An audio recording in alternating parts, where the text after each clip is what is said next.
저희 교회가 속한 LA 노회 목사님들의 단체 카톡방이 있어요. 한 35분이 중요한 내용이 있으면 카톡으로 연락을 주고받습니다. 근데 2월 21일 화요일에 김진홍 목사님께서 쓰신 우한폐렴과 중국교회라는 제목이 카톡방에 올라왔어요. 그리고 중보기도 내용을 부탁하는 말씀이었습니다. 그 내용을 여러분에게 그대로 소개해 드릴게요. 들어보세요. 중국은 1949년부터 71년 동안 공산당 정권이 집권하였다.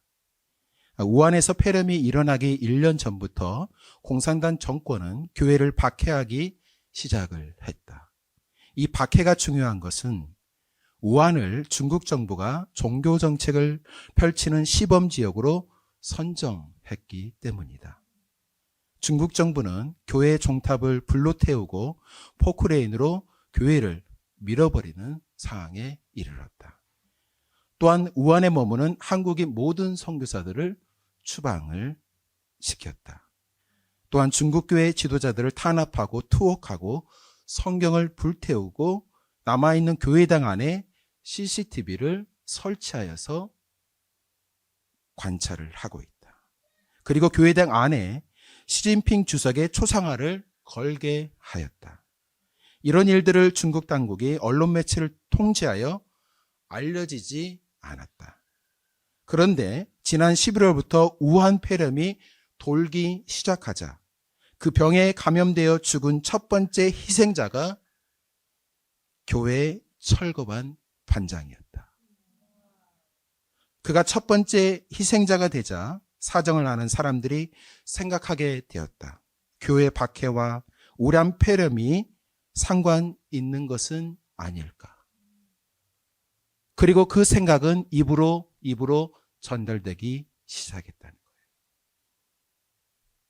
거예요. 제가 이 문자를 받고서 한참을 이런 생각을 하게 되었습니다. 만약 내가 우한에 사는 교회 지도자였다면 어떻게 했을까? 그 고난에 나는 어떻게 반응을 보였을까? 질문을 던지면서 생각을 하게 되었습니다. 그리고 예수 그리스도를 믿는다는 단 하나의 이유 때문에 감옥에 투옥되고 고난받는 성도들의 입장을 생각하게 되었다는 것입니다. 여러분, 중국 정부가 그리스도인들을 감옥에 가두지만 그들 안에 있는 하나님을 향한 사랑과 믿음은 가둘 수가 없었다는 것이 깨달아지는 거예요.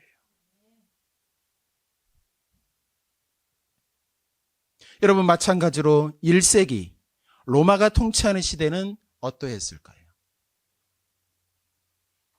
황제인 네로는 그리스도인들을 박해했어요. 바로 그때에 사도 바울과 베드로는 순교를 하게 됩니다. 그리고 로마 황제 8대인 도미티안 황제도 그리스도인들을 박해하고 교회를 박해를 했어요. 그의 집권 9년째 AD 90년에 시민들에게 이 황제가 이렇게 발표를 하게 됩니다. 저는 여러분을 속였습니다. 저는 사람이 아니라 실은 신입니다. 그때부터 그는 자신에게 시저 황제라는 칭호 대신에 우리 주, 우리 하나님이라고 시민들로 하여금 부르게 했던 것입니다. 여러분, 헬라 문화를 보시면 로마 사람들은 이미 많은 신들을 섬기고 있었어요. 그래서 거기에 로마 황제라는 신을 하나 더 추가하는 것은 크게 어렵지 않았습니다. 또한 황제를 신격화하는데 반대하는 것은 로마를 반대하는 거기 때문에 힘이 있는 로마 정권을 비난하거나 정죄하거나 반대하는 사람이 그렇게 없었어요. 그러나 기독교인, 교회는 여기에 대해서 반기를 들기 시작했던 것입니다. 지금의 터키 지역이죠. 소아시아 지역 교회는 황제가 신이라고 선포하는 그 메시지에 반대하고 반기를 들였던 거예요. 그래서 로마 정부는 이 소아시아 지역에 군인들을 보내고 기독교인들을 박해하기 시작했습니다. 장사를 못하게 했어요. 빌려간 돈의 이자를 50% 이상 높입니다. 그래서 돈을 갚을 길이 없는 것입니다. 파산을 하게 되어 모든 재산을 몰수당하게 되었던 것입니다.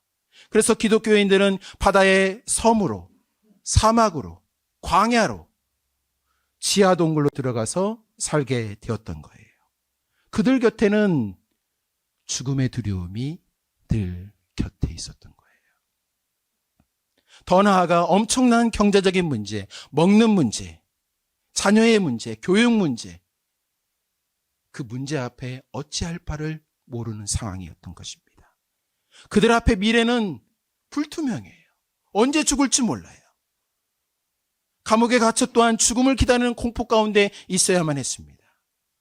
바로 그들을 향하여서 하나님은 이루하기 위해서 요한을 통해서 이 요한계시록 말씀을 기록하게 했던 것이에요.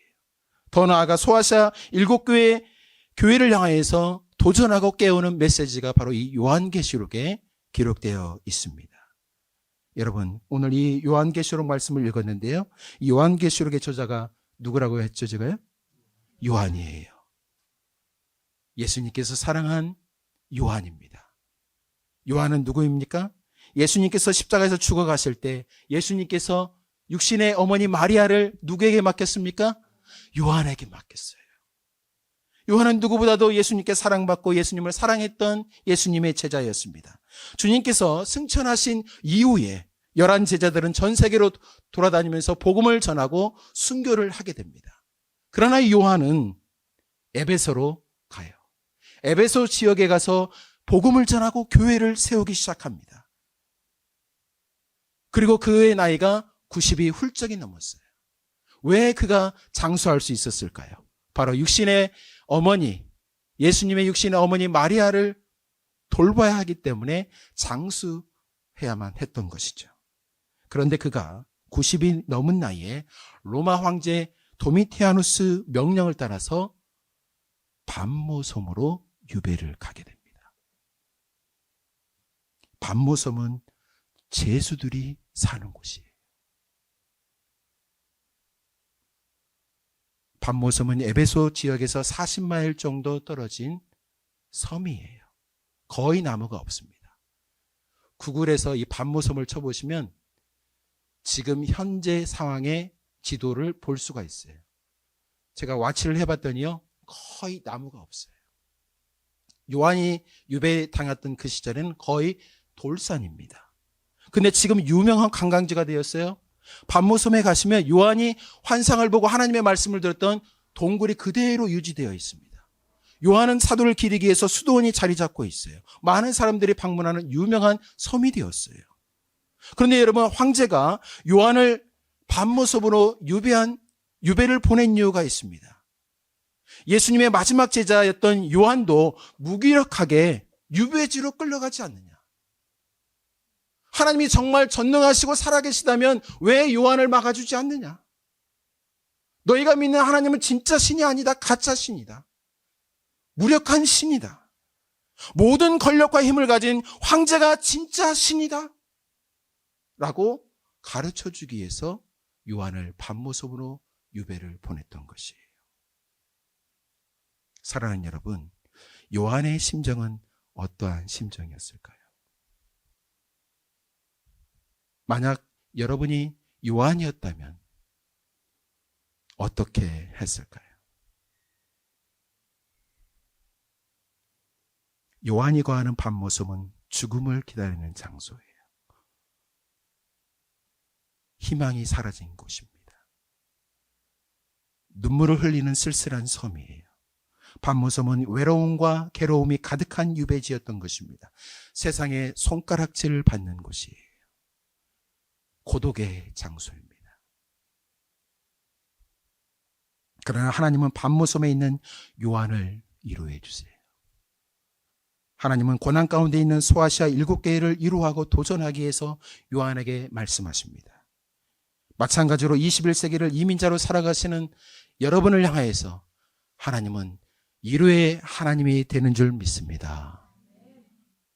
그렇다면 여러분, 하나님께서 오늘 이 본문 말씀을 통해서 요한과 7교회를 향해서 어떠한 위로를 하셨을까요? 아니, 어떻게 구체적으로 위로를 베푸셨을까요? 하나님은 저와 여러분에게 어떠한 위로로 우리에게 다가오실까요? 그 첫 번째는 이것입니다. 하나님은 반전의 은혜를 베푸심으로 위로를 하고 계신다는 거예요. 오늘 1장 1절 말씀 함께 읽어보겠습니다. 1장 1절 함께 읽어봐요. 시작. 예수 그리스도의 계시라. 이는 하나님이 그에게 주사 반드시 속히 일어날 일들을 그 종들에게 보이시려고 그의 천사들을 그 종 요한에게 보내어 알게 하신 것이라. 오늘 하나님은 밤모섬에 있는 요한에게 천사를 보내주십니다. 그리고 하늘의 영광과 장래일을 보여주세요. 그리고 7교회에 전할 메시지를 기록하게 하십니다. 죽음을 기다리는 곳에서 요한은 영원한 생명에 되시는 주님을 눈으로 보게 돼요. 눈물의 섬이 기쁨의 섬으로 바뀌게 되었다는 것입니다. 괴로움의 장소가 하나님을 찬송하는 자리가 되었다는 거예요. 세상의 손가락질을 받는 자리가 하나님의 풍성한 영광을 보는 장소로 되었다는 것입니다. 고독의 장소에서 하나님의 위로를 받는 자리가 되었다는 것이에요. 여러분, 요한에게 있어서 밤모섬은 하나님을 새롭게 만나는, 하나님의 놀라운 반전의 은혜를 경험하는 축복의 장소가 되었던 것이에요. 여러분, 그러므로 그리스도인들이 어디에서 사는 것이 문제가 되지 않아요. 진짜 중요한 것은 내 인생 가운데 하나님께서 함께 하시는가, 함께 하지 않는가, 이것이 더 큰 문제라는 것이에요. 여러분의 인생 가운데 하나님의 놀라운 반전의 은혜가 풍성히 거하기를 주님의 이름으로 축원드립니다. 여러분, 그렇다면 하나님의 이 풍성한 반전의 은혜가 누구에게 임한단 말입니까? 하나님의 이 놀라운 반전의 은혜는 하나님의 말씀을 듣고 지키는 자에게 임할 줄 믿으시기 바랍니다. 3절 말씀 함께 읽어봐요. 시작. 이 예언의 말씀을 읽는 자와 듣는 자와 그 가운데 기록한 것을 지키는 자는 복이 있나니 때가 가까움이라. 아멘. 말씀을 읽는 자, 듣는 자, 그 가운데 지켜 행하는 자에게 하나님은 반드시 하나님 때에 반전의 은혜를 허락하여 주실 줄로 믿습니다. 오늘 1절에 보시면 예수 그리스도의 계시다라고 표현을 하고 있어요. 하나님의 말씀을 예수 그리스도의 계시다라고 표현하고 있고, 3절에 보시면 이 예언의 말씀을 이라고 표현을 하고 있어요. 왜 이렇게 다른 표현을 하고 있을까요? 계시란 장래에 일어날 일들에 대한 말씀이에요. 그 다음에 예언이란 현재 우리 삶 가운데 하나님께서 주시는 말씀이에요. 계시는 장래에 일어날 일, 예언은 지금 현재 우리가 순종해야 할 말씀을 의미하는 거예요. 그래서 하나님의 말씀 요한계시록 읽어보시면 7%에서 8%가 계시의 말씀이고 나머지는 예언의 말씀으로 이루어져 있다는 거예요. 그러므로 여러분, 우리가 하나님의 말씀을 읽고 듣고 쓸 때에 이 말씀을 내 삶 가운데 현재 어떻게 적용하고 순종할 것인가에 대해서 깊이 고민하시고 생각하셔야 한다는 것입니다. 우리가 하나님의 말씀을 가까이 하고 그 말씀을 지켜 행할 때에 여러분의 삶 가운데 일터에 하나님은 반드시 반전의 은혜를 허락하실 줄 믿으시기 바랍니다. 여러분, 요셉의 삶을 묵상해 보세요. 억울하게 형들에게 미움을 받아서 애굽으로 종으로 팔려가잖아요. 사랑하는 형들에게 미움을 받아서 팔려가요. 얼마나 억울해요. 자유인으로 살다가 종살이를 합니다. 실수도 하지 않았는데 2년 동안 또 감옥에서 옥살이를 해요. 그 가운데 요셉은 범죄하지 않아요. 하나님의 말씀대로 정도를 걸어갑니다. 그때 하나님께서 요셉의 인생 가운데 반전의 은혜를 허락하여 주셔서 애굽의 국무총리가 된 줄 믿으시기 바랍니다. 여러분, 다니엘을 생각해 보세요. 그의 세 친구가 하나님 바벨론을 끌어갑니다. 우상 앞에 놓인 재물을 먹지 않기로 결단을 해요. 하나님의 뜻대로 살기로 결심합니다. 말씀대로 살려고 했을 때 그들이 풀무불에 던져집니다. 그러나 하나님께서 반전의 은혜를 허락하여 주셔서 풀무불에서 사는 기적을 경험한 줄 믿으시기 바랍니다. 사랑하는 여러분, 여러분이 알지 못하고 깨닫지 못한 일들이 전 세계에 엄청난 일들이 많이 있어요. 우리 필리핀에 선교사님이 가 계시잖아요. 필리핀에 가기 전에 저하고 식사를 하는 시간이 있었어요. 그런데 한 사업가 이야기를 저에게 해주시는 거예요. 그분의 이야기가 저에게 큰 감동이 되었어요. 미국 이민자로 왔는데 사업을 했는데 완전히 실패를 해요. 그래서 하나님 어떻게 하면 다시 살 수 있습니까? 기도 중에 자바시장 아시죠? 옷가게에 400개, 500개가 있는데 한인들이 무려 90% 이상 주인입니다. 20년 전에 아주 조그맣게 옷가게를 시작했대요. 시작할 때 하나님께 이렇게 기도했대요. 하나님, 제가 어떠한 형편에 있든지 하나님의 말씀대로 정직하게 진실하게 사업을 하게 해 주시옵소서. 돈을 많이 벌든 적게 벌든 하나님 앞에 정직하게 예물을 드리고 살게 해주세요. 결단하면서 사업을 시작했는데 지금은 전 세계 중에 17개 나라의 선교사님들을 모집해가지고 가게를 오픈해줬대요. 그래서 옷을 아주 저렴하게 제공해드리고 선교사님들이 그곳에서 옷가게를 운영하면서 선교할 수 있도록 도와주는 거예요. 그래서 필리핀 선교사님께서 이야기해 주시는데 무려 1년에 선교 헌금을 얼마 할 것 같아요, 이분이요? 5천만 원이요? 100만 불 이상을 선교 헌금으로 하셔가지고 선교사님을 돕고 선교지를 방문해서 교회도 짓고 하신대요. 사랑하는 여러분, 하나님의 말씀대로 우리가 순종하여 살 때 하나님은 반드시 반전의 은혜를 허락하신 줄 믿으시기 바랍니다. 하나님은 우리에게 반전의 은혜를 허락하여 주심으로 위로해 주신다는 거예요. 두 번째로 하나님은 어떻게 우리를 위로해 주실까요? 하나님의 사랑을 기억하게 함으로 위로해 주신다는 것입니다. 5절 말씀 함께 읽어봐요. 5절 말씀 함께 읽어봐요. 시작. 또 충성된 증인으로 죽은 자들 가운데서 먼저 나시고 땅의 임금들의 머리가 되신 예수 그리스도로 말미암아 은혜와 평강이 너희에게 있기를 원하노라. 우리를 사랑하사 그의 피로 우리의 죄에서 우리를 해방하시고, 여기 5절에 보시면 우리를 사랑하사 그의 피로 우리 죄에서 우리를 해방하셨다라고 하나님의 사랑을, 십자가의 사랑을 지금 고난 가운데 있는 성도들에게 다시금 각인시켜주고 기억할 수 있도록 말씀을 기록하고 있음을 알 수가 있습니다. 사랑하는 여러분, 하나님의 놀라운 사랑은 십자가에서 이미 우리에게 보여주셨음을 믿습니다. 십자가를 통해서 우리를 향한 사랑을 이미 확증하셨다라고 성경은 말씀하고 있어요. 죄와 사방에서 우리를 해방시키기 위해서 그의 아들 독생자 예수 그리스도를 희생하기까지 우리를 사랑하셨다라고 성경은 말씀하고 있습니다. 사랑하는 여러분, 하나님은 우리를 구원하시기 위해서 가장 귀하신 예수 그리스도를 내어주신 참 사랑의 아버지라는 사실을 여러분 믿으십니까?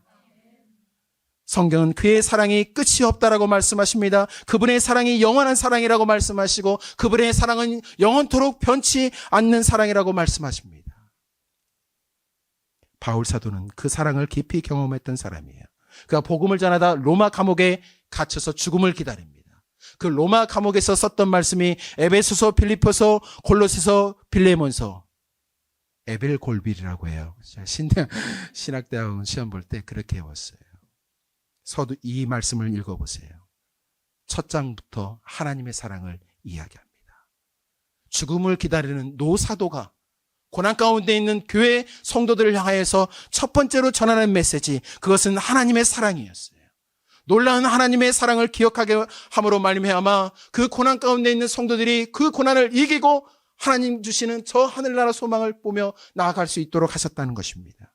에베소서 1장 7절 이렇게 말씀하세요. 우리는 그리스도 안에서 그의 은혜의 풍성함을 따라 그의 피로 말미암아 속량 곧 제사함을 받았느니라. 골로새서 1장 14절 그 아들 안에서 우리가 속량 곧 제사함을 받았다라고 계속해서 하나님의 사랑과 은혜를 선포하고 있는 것을 알 수가 있습니다. 그가 로마 성도들을 향해서 로마서를 쓰지 않습니까? 로마서 8장 35절 37절 말씀. 누가 우리를 그리스도의 사랑에서 끊으리요? 환난이나 공고나 박해나 기근이나 적신이나 위험이냐 칼이랴. 기록된 바 우리가 종일 주를 위하여 죽임을 당하게 되며 도살당할 양같이 여김을 받았나이다 함과 같으리라. 그러나 이 모든 일에 우리를 사랑하시는 이로 말미암아 우리가 넉넉히 이기니라. 종일 죽임 당하는 위험에 있었대요. 도살당할 양같이 여김을 당했대요. 그런 상황 가운데 이길 수 있었던 것은 변함없는 하나님의 사랑이 우리를 붙들고 있다라고 고백을 하고 있습니다. 사랑하는 여러분, 십자가의 사랑, 하나님의 사랑이 우리를 변함없이 지탱하고 있다는 사실을 믿으시기를 주님의 이름으로 축원드립니다. 2002년 박스 채널에서 미스 코리아를 뽑는 것처럼 누구를 뽑았냐면요, 100만 장자와 결혼할 사람 한 분의 여자를 뽑는 프로그램이 있었어요. 그래서 50개 주를 대표하는, 각 주를 대표하는 한 분의 여성, 50개 주니까 50명이 결선에 참석을 한 겁니다. 100만 장자와 결혼을 하기 위해서요. 그래서 최종 한 명이 뽑혔는데요, 그 한 명의 여자가 100만 장자와 그 자리에서 결혼을 하는 거예요. 실제로요. 근데 특이한 거는 이 100만 장자가 저처럼 잘생겼는지 못생겼는지 알 수가 없어요. 나이는 몇 살인지 알 수가 없는 것입니다. 어디에 사는지 알 수가 없어요. 성격이 어떻고 뭘 좋아하는지 전혀 알 수가 없어요. 가족관계가 어떤지 전혀 알 수가 없습니다. 단 한 가지만 아는 거예요. 뭐만 알아요? 돈. 100만 장자라는 것만 알고 이 남자와 결혼하기 위해서 50명의 여성들이 지원을 했던 것입니다. 그 여인의 이름이 더바 헝거라는 여성이었어요. 미국인 여성이었습니다. 그래서 그 자리에서 200만 명이 시청하는 TV 생중계가 되면서 3캐럿짜리 다이아 반지를 받고 결혼식을 올려요. 여인의 꿈이 이루어졌습니다. 많은 사람들의 앞에서 축복을 받으면서 결혼식을 올렸어요. 그 부부가 행복했을까요? 신혼여행 가자마자 싸웠어요. 그리고 신혼여행에서 돌아와서 이혼 소송을 하고 결혼한 지 2달 만에 이혼을 했어요. 무엇을 우리에게 말해주는 걸까요? 그 여인의 사랑의 목적이 잘못되었잖아요. 사랑의 목적이 뭐였습니까? 돈이었던 거예요. 여러분, 우리를 향한 하나님의 사랑의 목적이 무엇입니까? 여러분을 향한 하나님의 사랑의 목적이 무엇인가요? 독생자 예수 그리스도를 주시기까지 우리를 사랑하신 그 하나님의 목적이 무엇이에요? 하나님 여러분과 사랑의 관계를 원하세요. 하나님 여러분 한 사람 한 사람과 친밀한 사랑을 나누기를 원하세요. 그 십자가의 사랑, 영원한 사랑을 경험하고 깨달을 때 우리 앞에 닥친 고난은 더 이상 고난이 될 수 없어요. 우리 인생에서 고난이 문제가 아니라 하나님과의 사랑의 문제예요.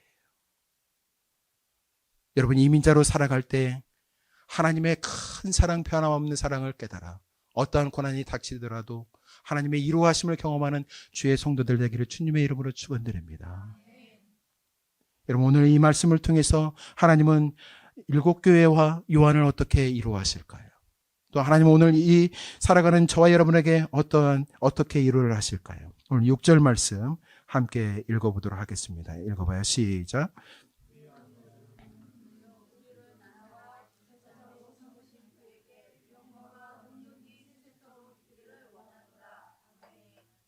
예, 여러분, 바울이 쓰신 서신을 읽어보면 은혜와 평강이라는 단어가 말씀 서두에 소개됩니다. 그러나 오늘 요한이 쓴 말씀 6절에는 어떠한 단어들이 추가되는 것을 알 수가 있어요. 하반절을 보시면 영광과 능력이 세세토록 있기를 원하노라. 영광과 이 능력이라는 단어가 이 말씀 가운데 소개돼요. 그리고 하나님께서 요한을 통해서 하나님 자신을 소개하는 말씀이 8절인데요. 함께 읽어봐요. 시작. 주 하나님이 이르시되 나는 알파와 오메가라. 이제도 있고 전에도 있었고 장차 올 자요 전능한 자라 하시더라. 하나님께서 자기 자신을 소개하기를 나는 전능자라. 여러분, 신약 성경에 이 전능자라는 단어가 10번 소개되는데 무려 9번이 이 요한계시록 말씀에 소개됩니다. 더 나아가 오늘 8절에 보니까요, 하나님께서 자기 자신을 전에도 있었고 이제도 계시고 라고 표현하지 않아요. 하나님, 영원하신 하나님을 표현할 때 전에도 있었고 이제도 있었고 장차 오실 주님이라고 표현을 해야 하는데, 오늘 말씀에 보니까요 8절 보세요. 이제도 있고 전에도 있고 장차 올 자요. 이제도 있고라는 단어가 먼저 소개되고 있다는 거예요. 왜 이제도 있고라는 단어가 먼저 소개되었을까요? 여러분, 초대교회 성도들은 엄청난 고난 가운데 있다라고 말씀을 드렸습니다. 로마의 핍박 가운데 있었어요. 하나님 앞에 기도해도 하나님의 응답이 없는 암흑기를 보내고 있는 상황입니다. 로마 황제의 능력과 권세는 엄청나게 커져가는 상황이에요. 그러나 그리스도인들, 교회는 초라해져가고 힘이 없습니다. 연약해 보여요. 꿈과 희망이 없어져가는 상황입니다. 바로 그때 하나님께서 임재하셔서 말씀하시는 것입니다. 나는 적는 자 하나님이라. 지금 현재 우리 가운데 역사하시는 전능하신 하나님이라고 소개하고 있는 거예요. 하나님께서 이제라는 단어를 사용함으로 인해서 너의 삶의 현장 가운데 역사하는 하나님 참신이 나라고 선포하고 있는 말씀이라는 거예요. 사랑하는 여러분, 우리 하나님은 지금 현재도 역사하시는 전능한 하나님이라는 사실을 여러분 믿으시기 바랍니다. 여러분, 말씀을 준비하다가 제 삶을 돌아봤어요. 내 삶 가운데 하나님의 전능하심을 경험할 때가 언제였는가라는 것을 제 자신에게 질문을 하게 되었다는 것입니다. 여러분의 삶 가운데 전능하신 하나님을 경험해 보신 적이 있으신가요? 여러분, 말씀을 묵상하다가 세상을 방황하며 예수님 없이 살았던 내가 하나님을 믿고 하나님의 자녀가 되었다는 그 자체가 전능하신 하나님의 손길이었다는 사실을 믿어지더라고요. 하나님으로 하나님의 부르심을 받아서 종이 되었다는 자체가 하나님의 전능하심을 경험했다는 증거더라고요. 여러분, 지금 이 자리에서 하나님의 이름을 부르며 예배드리는 자체가, 살아있는 이 자체가 하나님의 전능하심을 경험하는 증거라는 사실을 여러분 믿으시기 바랍니다. 그 하나님께서 우리의 우편의 그늘 되시고 우리와 항상 함께 해주시겠다라고 말씀하세요. 전능하신 하나님, 우리를 떠나지 아니하시고 항상 함께 하시겠다라고 말씀하세요. 창세기 17장 1절에 보시면 하나님께서 99세가 된 아브라함에게 나타납니다. 75살에 부름받은 아브라함에게 하나님께서 내게 자손을 주어 큰 민족을 이루게 하리라. 그런데 25년이 다 지났음에도 불구하고 노인이 다 되었습니다. 아기를 낳을 수가 없어요. 절망적인 상황입니다. 가망이 없어요. 모든 것이 끝난 상황입니다. 그런데 하나님께서 아브라함에게 나타나서 이렇게 말씀하십니다. 여호와께서 아브라함에게 나타나 그에게 이르시되 나는 전능한 하나님이라. 너는 내 앞에 행하여 완전하라. 그리고 그에게 내년 이맘때에 내게 자식이 있을 것이다라고 말씀하세요. 사랑하는 여러분, 야곱이 형 에서의 죽음을 피해서 삼촌 라반의 집으로 가게 됩니다. 잠을 청하게 돼요. 꿈속에서 누구를 만납니까? 하나님을 만나요. 꿈속에서 하나님께서 야곱에게 주신 말씀이 무엇입니까? 내가 너와 함께 있어. 내가 어디로 가든지 너를 지키며 너를 이끌어 이 땅으로 돌아오게 할지라. 내가 내게 허락한 것을 다 이루기까지 너를 떠나지 아니하리라. 하나님께서 야곱에게 주신 말씀이 저와 여러분에게 주신 말씀인 것을 믿으시기 바랍니다. 하나님이 떠나지 않겠대요. 함께 하겠대요. 너를 지키겠다라고 말씀하십니다. 이것이 전능자 하나님께서 우리에게 주신 메시지예요. 여러분, 말씀을 맺겠습니다.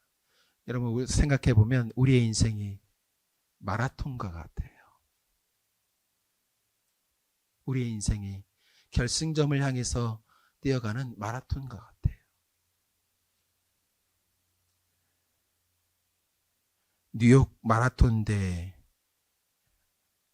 열리면 2만 명이 선수들이 참석을 합니다. 뉴욕에서 오신 목사님 혹시 참석해 보셨어요? 아, 네. 엄청나게 유명한 마라톤 대회죠. 근데 보통 언론의 관심을 받는 선수는 우승한 선수입니다. 그런데 2009년 뉴욕 타임즈에 따르면 19,413등으로 들어온 선수가 언론의 주목을 받게 돼요.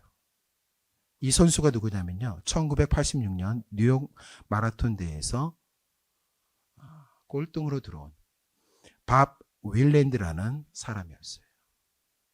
그가 어떻게 해서 언론의 주목을 받을 수 있었을까요?